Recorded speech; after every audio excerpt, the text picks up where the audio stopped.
Elle était venue nous raconter le terrible cambriolage dont elle a été victime quelques mois plus tôt. Coraline était en train de se filmer pour les réseaux quand les cambrioleurs sont arrivés. Regardez. Je retiens tu es silencieux comme un chat. Bon courage à celui qui te mariera. Je vais me contenter de t'appeler Maria. Je retiens tu as la plus de quelques dîners. Si tu n'es avec un tour derrière.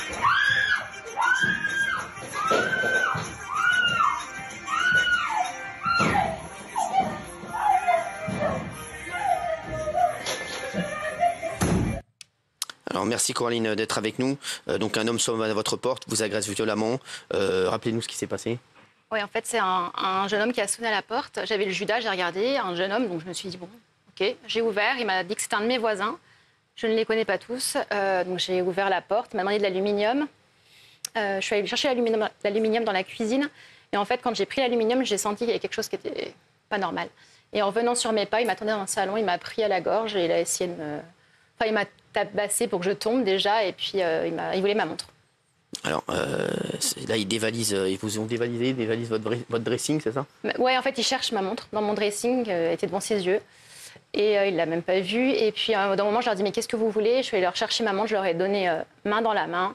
Ils ont pris mon portable qui était en train de tourner, ils sont partis en me fermant dans le dressing. Alors, vous avez des affaires assez de grandes marques dans votre dressing ou pas? Mais pas forcément. Vous me les montrez sur TikTok, c'est peut-être pour ça qu'il est venu aussi. Est-ce que c'est sur Insta plus que ce que tu sur pas du TikTok tout. Ou sur Insta, mais oui, non, j'ai pas beaucoup de choses. Enfin, j'ai des choses que j'aime bien, mais c'est pas des choses si luxueuses que ça. C'est peut-être des trucs de marque, etc. Est-ce que c'est pas vos vidéos qui ont fait que les personnes sont Ouais, je pense que c'est bien mon compte Instagram. Ouais. À mon avis, parce que la montre, je la portais depuis presque 10 ans en fait, donc je faisais pas attention. D'accord. Aujourd'hui, c'est vrai que on en parlait il y a un instant avec Greg. Est-ce qu'aujourd'hui vous êtes traumatisé par ce qui s'est passé? Est-ce que vous vivez bien sûr? Bah, c'est la même chose. Moi, dès que j'ai quelqu'un qui me suit dans la rue, cagoule ou pas cagoule, casque ou pas casque, n'importe quelle personne, j'ai peur. Tous les hommes. Alors, on a l'impression, Michel, parce que c'est vrai qu'il est 21h05, il y a beaucoup de gens qui réagissent sur cette séquence. Les vols à main armée se multiplient de fou en ce moment. Et donc, justement, pour les téléspectateurs qui nous regardent, c'est incroyable. Hein. Oui, il y a une recrudescence de ce type de criminalité, là, depuis quelques mois. Je voudrais juste faire une toute petite observation sur les deux situations auxquelles vous avez été confrontés. Je pense qu'à chaque fois, ils ont été repérés. Vous, c'est le T-Max. Alors, pardon, excusez-moi, je vous coupe. Attendez, je vous coupe 30 secondes. Je ne fais plus de story, moi. C'est-à-dire maintenant où je vais... Non, mais je ne vous parle pas de vous, je vous parle de votre scooter. Oui, mais mon scooter... T-Max. Mais les T-Max, c'est l'engin le plus volé. Je suis d'accord avec vous. Donc, il y a eu un repérage. Oui, mais c'est pas vous qui cherchez, c'est votre scooter. Et après, ils ont vu que c'était vous. Attendez, c'est tout ce que je voulais dire. Juste, il n'y a pas de souci. Mais mon scooter, attendez, je vous coupe 30 secondes. Mon scooter, ok, d'accord, il est volé, mais c'est un scooter que j'ai acheté d'occasion. Il n'est même pas neuf, il date. Mais c'est pas grave. Oui, mais après... On vous a vu avec, c'est tout. Oui, il va repérer avec le scooter et ils sont venus chercher le pas de l'avoir, le scooter. Mais ils sont repérés avec le scooter, en fait. Et en fait, ce qui se passe, c'est qu'après, ils ont été étonnés que ce soit lui, à la limite. Tu vois. Ah, c'est ça, c'est exactement ça. Voilà. Et vous, effectivement, c'est à peu près pareil. Vous avez été vu avec cette montre sur les réseaux et ils sont venus, ils vous ont identifié, logé et ils sont venus vous... Donc, pour en revenir à la recrudescence, on a aujourd'hui une criminalité organisée qui a un petit peu modifié sa trajectoire. Avant, on le disait l'autre fois, c'est les braquages de fourgons, les braquages de banques, tout ça c'est terminé. Et le homejacking, alors il y a différentes formes, il y a le cambriolage simple, il y a le homejacking, et il y a encore dans le homejacking des variantes. Lui, donc lui, il a eu les deux, lui. Hein. Ah, moi, il a eu les deux. Ouais. Vous avez eu les deux. Mais je lisais, je voyais une affaire absolument incroyable où des gens étaient chez eux. D'ailleurs, le gang a été démantelé. Écoutez bien ça. Ouais.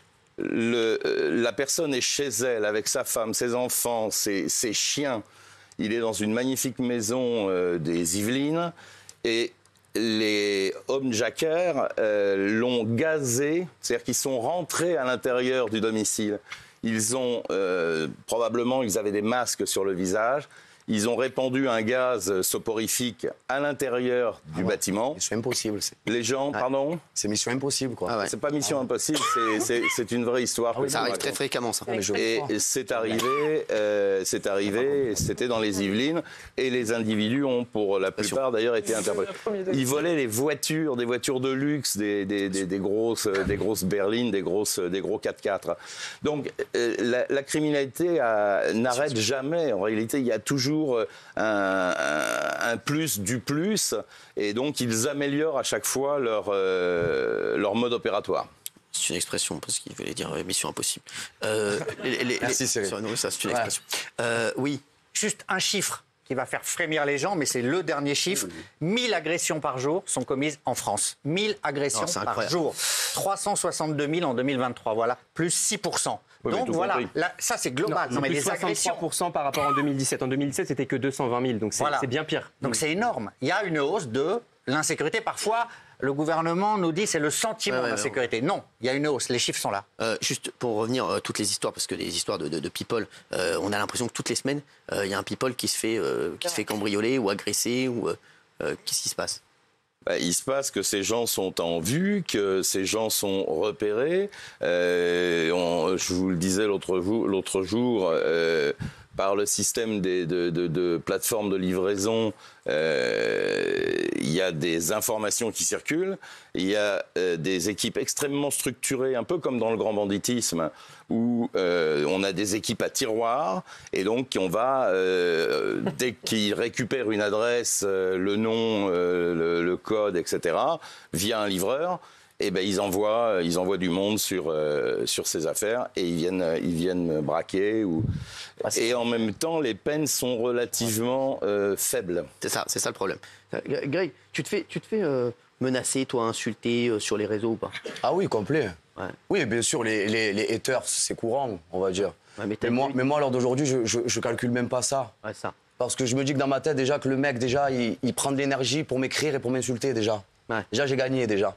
Parce que le mec, il a mis 1 minute dans sa vie pour m'écrire une insulte. Et pour qui m'écrit une insulte? Il a réfléchi, il a pensé, donc il a gaspillé de l'énergie, il a pris son clavier, il a écrit. Donc du coup, à l'heure d'aujourd'hui, moi, les haters je les aime autant, hein, c'est pas grave. Hein. Mais justement, on en parlait des menaces que vous avez reçues tous ici. Jacques, je sais que toi, tu reçois beaucoup de choses. Et c'est vrai qu'on en avait parlé la dernière fois. Et c'est vrai que Mais moi, la menace la plus importante, c'était pas sur les réseaux, c'était ce que tu nous as dit, en début de saison, lorsqu'on parlait beaucoup du conflit israélo-palestinien, et que dès qu'on dit quelque chose blanc, les gens pensent qu'on est anti-noir. Dès qu'on dit quelque chose noir, on est anti-blanc. Et bon, comme c'était une période où on avait pris la parole à la suite de l'attaque du 7 octobre et qu'il y avait un droit pour Israël à se défendre, forcément, j'ai été pris à partie par quelqu'un qui voulait, qui m'a dit attention à ce que tu dis sur la Palestine, et qui m'a fait des signes qui n'étaient pas très agréables. Mais on est dans un monde aujourd'hui où dès l'instant où on dit quelque chose, les gens pensent que ça veut dire qu'on pense exactement que tous les gens qui sont contre cet avis-là sont forcément vos ennemis. C'est pas le cas. Raymond, toi, pour Non, moi aussi, sur les réseaux, ça m'arrive aussi de manger, hein, comme les collègues, parce qu'on est en direct, on dit ce qu'on pense. Donc, pareil que Jacques, au moment du conflit, les gens ont dit ouais, t'es pour les Juifs. Après, le lendemain, j'étais pour la Palestine. Ça mélange un peu tout, donc c'est des menaces de mort. Je vais t'égorger, je vais venir devant Canal Factory. Mais moi, ça fait un peu comme lui. Moi, je m'en fous. Si tu prends de l'énergie à m'écrire, je passe au-dessus de ça. Toutes ces menaces, tout ça, je m'en fous. Même les cambriolages. Qui a un témoignage fort qui a eu. Je sais qu'il y a eu Gilles. Hugo, toi. Après, il y a aussi par rapport juste à ce qu'on est, pas uniquement par rapport à ce qu'on dit. Moi, souvent, ce que je reçois, c'est des menaces de mort qui sont principalement dues à mon orientation. C'est-à-dire que vraiment, c'est très précis. On me dit comment on va me tuer, on me dit qu'on va m'égorger. On me dit qu'on va tuer ma famille, parce que quand il y a quelqu'un comme moi dans une famille, toute la famille mérite de mourir. Enfin voilà, je reçois vraiment des messages où tu te dis la personne, elle a étudié le sujet. C'est argumenté. Ouais. Et c'est complet. Donc voilà, c'est très violent, et je pense que pour certaines personnes qui reçoivent, ça doit être très très difficile. Moi ça va. Moi ça va, je tiens. Moi j'envie Raymond et Greg, mais moi je passe pas outre. C'est-à-dire que moi, ça a changé ma vie, les menaces. Et encore une fois, je ne fais pas là du pathos, me plaindre.